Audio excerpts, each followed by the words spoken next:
Next fact, the voluntary suffering of disciples and witnesses. This is an important fact we cannot ignore.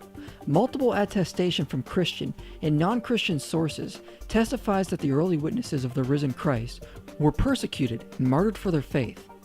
Tacitus and Suetonius mention events, and Josephus as well, who even tells us how James was martyred in Jerusalem for his belief Jesus was the risen Messiah. Paul also admits to intense persecution early on. In fact, as scholars like N.T. Wright note, 2 Corinthians was written as a response to the Corinthians, who asked Paul to provide some evidence of good fortune to show God was on his side. Ancient people believed, like some still today, that if you were suffering persecution, it was evidence you were being punished by God and needed to turn from your ways. Paul responded with the opposite, despite the cultural norms, and it was meant to challenge their beliefs of how God worked. A later epistle from Clement of Rome talked of how Paul and Peter were martyred in Rome for their faith, and Acts records how the early witnesses were persecuted and martyred.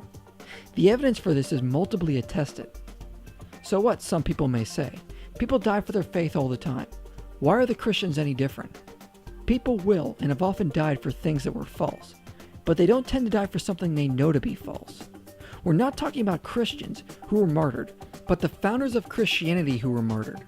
These men and women did not die just for faith, but something they claimed to have seen with their own eyes. The root meaning of the word martyr is witness. Over time, we've expanded the word to mean anyone who dies for their beliefs, but originally it referred to someone who was a witness of an event and died for its truth. The disciples didn't just die for their beliefs, they died for events they claimed had happened and knew very well if they were true or made up. Liars make lousy martyrs. When you have nothing to gain, it doesn't make sense to make up or hold to a theory that is going to get you nothing. And the apostles were not getting a whole lot out of their new religion. They were constantly facing persecution from the Jews and threats of death, nor did they become wealthy from what they were doing.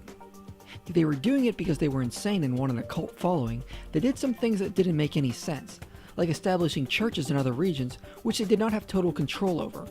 Paul moved from city to city, raising up believers and then moving on.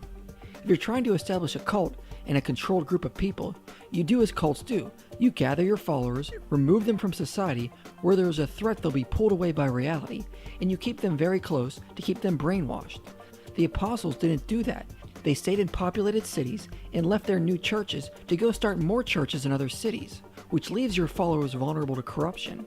And if we read the epistles, that is exactly what happened. The apostles had to revisit them and write letters to correct them constantly. So it doesn't seem like there was anything to gain from starting Christianity, unless it was an elaborate plan to be martyred. So the conspiracy theory is hopeless in explaining this one.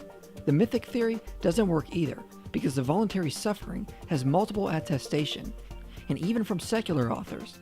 And there is nothing that challenges that the disciples were persecuted, or that many of them died for the events they reported as true. If the disciples hallucinated the whole thing, then it is possible they would be willing to take it to the grave. But it would have to be a wild, miraculous hallucination to utterly convince them of it. And as we have seen, such hallucinations are very improbable. But it is slightly possible. If the resurrection theory is true, then this fact makes perfect sense. The disciples were willing to suffer because Jesus was resurrected, and it was better to deny men than to deny God, who they witnessed with their own eyes.